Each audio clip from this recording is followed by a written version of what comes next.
जय श्री कृष्णा, राधे राधे। आज आप सुनेंगे शनिवार की व्रत कथा। एक राजा और उनकी घमंड बेटा की कहानी। एक कहानी नई है।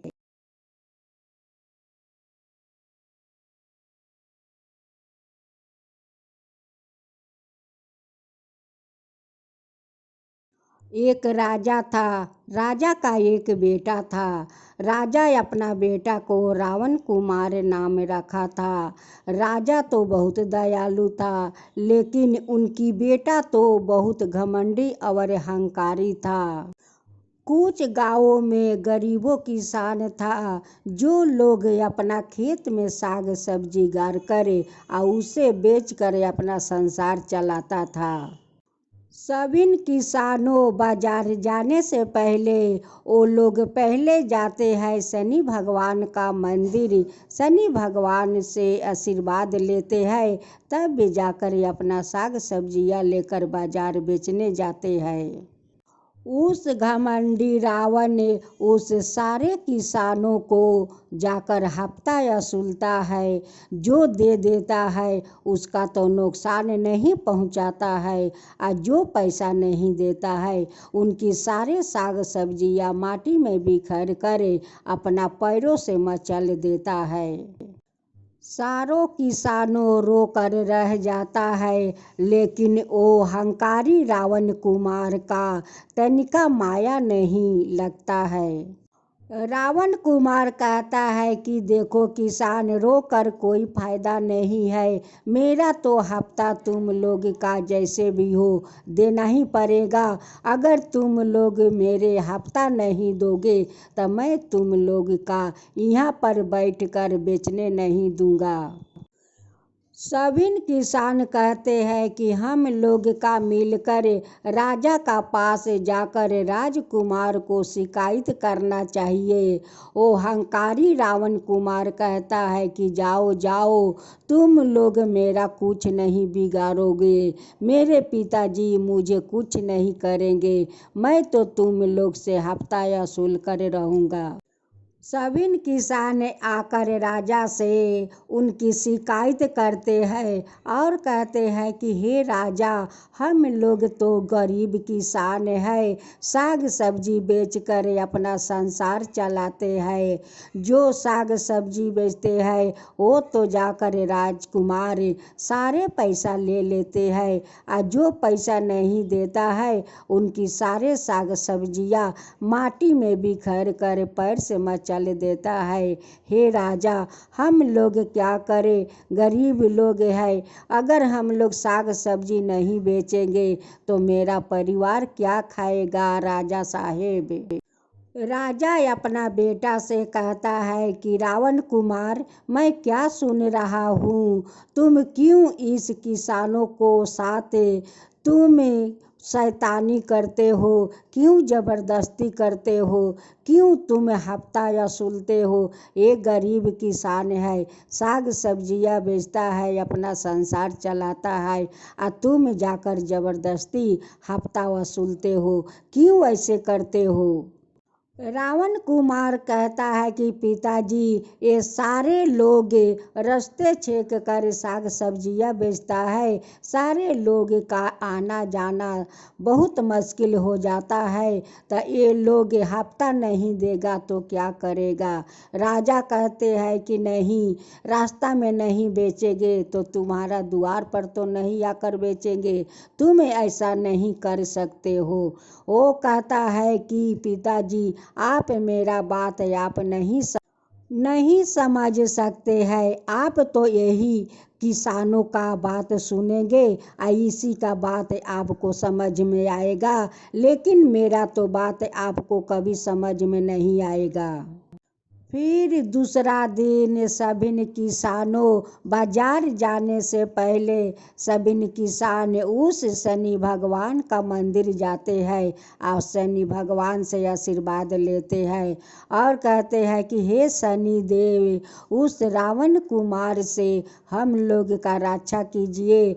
देखिए हम लोग तो गरीब है शनि देव, हम लोग तो गरीब है। साग सब्जी गाड़ते हैं या उसी साग सब्जी को बाजार में बेचकर हम लोग अपना संसार चलाते हैं। लेकिन रावण कुमार हम लोग का वो बाजार में बेचने नहीं देते हैं। सारे साग सब्जियाँ माटी में बिखेर देता है और अपना पैरों से मचल देता है। शनि देव, उस रावण कुमार से हम लोग का रक्षा कीजिए, नहीं तो हम लोग साग सब्जियाँ कहाँ बेचने जाएंगे। शनि देव, कहाँ बेचने जाएंगे? वही तो एक बाजार है, उसी बाजार में तो हम लोग बेचते हैं। शनि देव, अपना संसार चलाते हैं। अगर नहीं बेचेंगे तो हम लोग का परिवार भूखे मर जाएंगे। शनि देव, भूखे मर जाएंगे। सभी किसानों शनि भगवान से आशीर्वाद लेकर अपना अपना साग सब्जियां लेकर बाजार आते हैं और बाजार में बेचने के लिए बैठते हैं। वैसे रावण कुमार उस बाजार में आते हैं और सारे साग सब्जियां माटी में बिखेर देता है और अपना पैरों से सारा साग सब्जियां मचल देता है और कहता है कि जाओ जाओ उस राजा का पास जाओ और मेरे बारे में बहुत ज़्यादा शिकायत करो और ज़्यादा शिकायत करो। जाओ जाओ उस राजा का पास जाओ और मेरा शिकायत करो। उनकी दोनों पैरों में शनि देव कुष्ठो रोग दे देते हैं कि जो जैसा करनी करता है वैसे उनकी भोगना पड़ता है। तू गरीबों को साग सब्जियां उसी पैर से मचलते हो। अब देखो तू अपना पैर देख देख कर तुम रोओगे।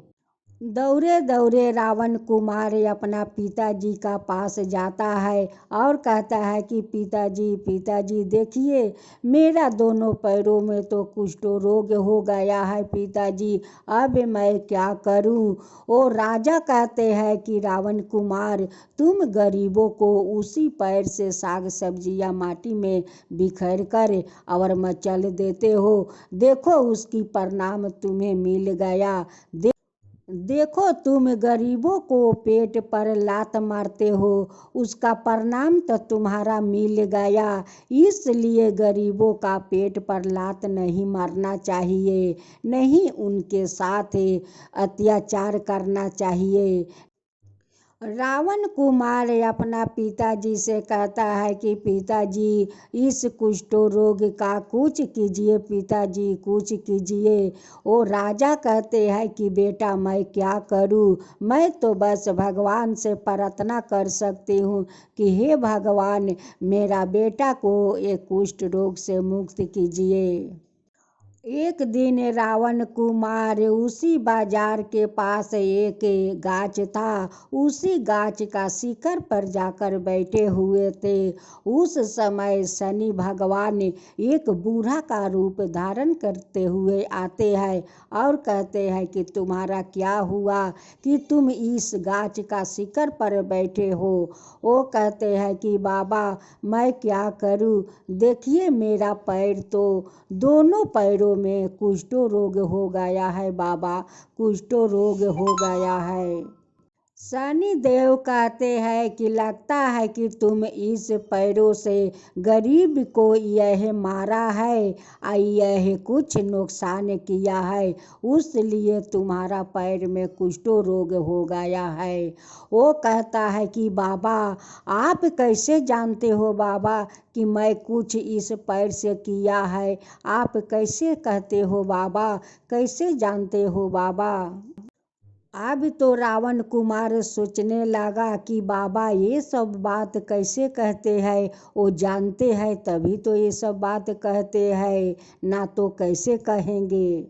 रावण कुमार उस बाबा से सारे बात बताते हैं कि बाबा मैं तो भूल किया है, मैं तो गरीबों को पेट पर लात मारा है बाबा, मैं गरीबों को पेट पर लात मारा है। आज देखिए उसी कारण मेरा दोनों पैरों में कुष्ठ रोग हो गया है बाबा।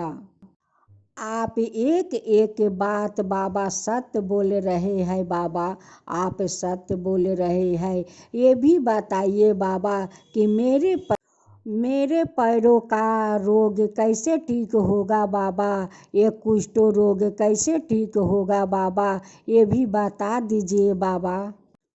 शनि देव कहते हैं कि देखो, तुम जितना गरीबों को नुकसान किया है, अगर उतना नुकसान का तुम वो लोग का धन दे देते हो और जाकर पैर छूकर माफ़ी मांगते हो, तो शायद तुम्हारा इस कुष्ठ रोग से मुक्त मिल जाएगा।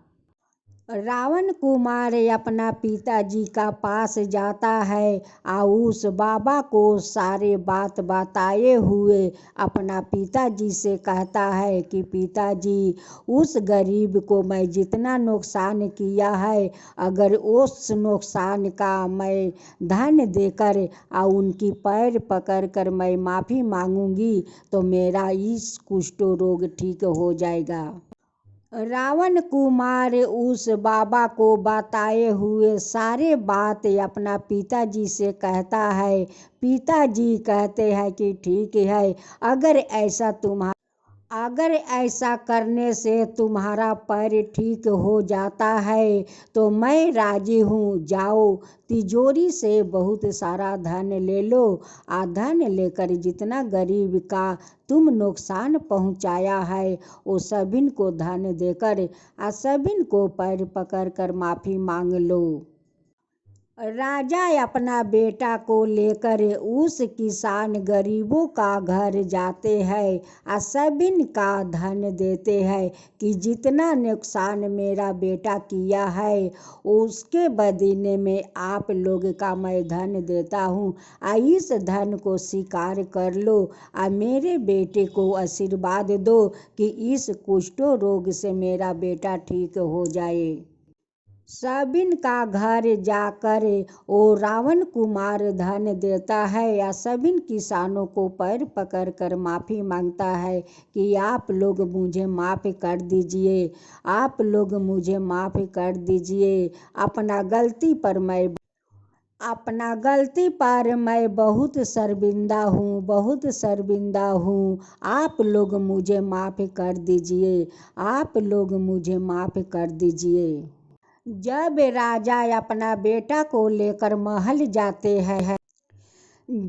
हैं और अपना बेटा से कहते हैं कि बेटा, अपना जूता और मोजा निकाल कर देखो तुम्हारा पैर कैसा अभी है।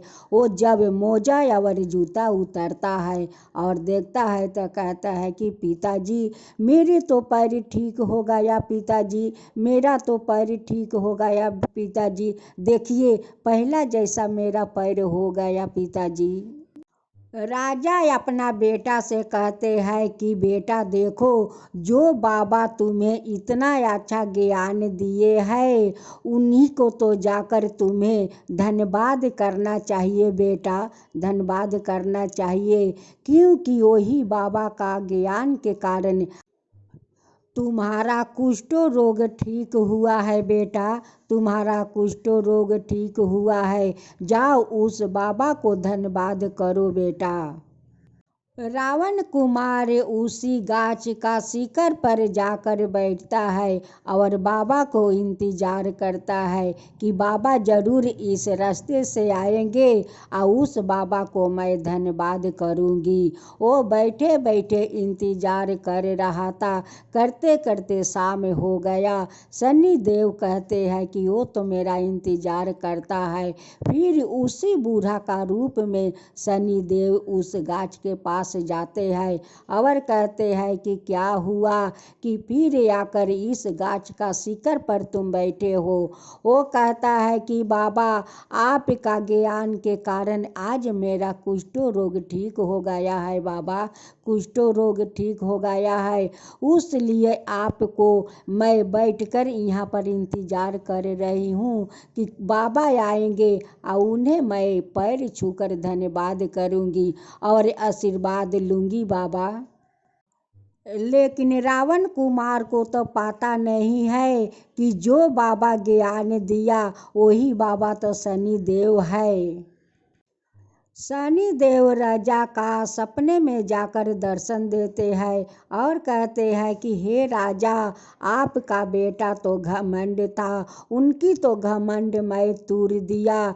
देखो आज तुम्हारा बेटा कितना अच्छा हो गया, कितना धन्यवान हो गया कि आज वो गरीबों को पैर पकड़कर माफ़ी मांगा, वो धन दिया। अब वो गरीबों को साथ ऐसा अत्याचार कभी नहीं करेगा। अब उससे बोल देना कि गरीब दुखिया का दान पुण्य करे। राजा शनि देव को हाथ जोड़ते हुए सिर झुकाते हुए कहते हैं कि हे शनि देव, आप मेरा बेटा को अहंकार तोड़ कर बहुत बड़ा मुझ पर उपकार किया है। हे शनि देव, बहुत बड़ा उपकार किया है। मेरा बेटा तो बहुत अहंकारी हो गया था शनि देव, बहुत अहंकारी हो गया था, लेकिन आप उसका अहंकार तोड़ कर उन्हें ठंडा कर दिया। हे शनि देव, ठंडा कर दिया। जब राजा का अंगी टूटा तो वो कहता है कि ये तो मैं सपना देख रही हूँ और सपने में शनि देव मुझे दर्शन दिया। हे शनि देव, आपका कोटि कोटि मैं धन्यवाद करती हूँ कि आप मुझे सपने में दर्शन दिए। हे शनि देव। राजा अपना बेटा का पास जाते हैं उस शनि देव का सपने के बात बताने। उससे पहले वो रावण कुमार कहते हैं कि पिताजी, मैं आज से जितना गरीब दुखिया है सबका मैं दान पुण्य करूँगी पिताजी, सबका दान पुण्य करूँगी, सबका मदद करूँगी पिताजी, सबको मदद करूँगी। ये सब बात सुनकर राजा अपना बेटा पर बहुत प्रसन्न हो जाते हैं, बहुत प्रसन्न हो जाते हैं और फिर से शनि भगवान को धन्यवाद देते हैं कि हे शनि भगवान, आपके कारण आज मेरा बेटा देखिए कैसे वो महात्मा हो बन गया है, वो कैसे गरीबों को दाता बन गया है। हे शनि देव, जैसे उस राजा का अहंकारी बेटा को आप अहंकार तोड़ कर एक साधारण इंसान बना दिया कि आज वो सभी गरीबों का दाता बन गया, वैसे ही सभी का पुत्र को बना दीजिए, सभी को पुत्रों को वैसे ही गरीबों का दाता बना दीजिए, सभी का वैसे ही ज्ञान दीजिए। हे शनि देव। हे शनि देव, जो आपका कथा कहता है, जो सुनता है, जो हुंकारी पड़ता है, उन सब का ऊपर कृपा कीजिए। हे शनि देव, सब का ऊपर कृपा कीजिए। शनि देव की जय हो, शनि देव की जय हो।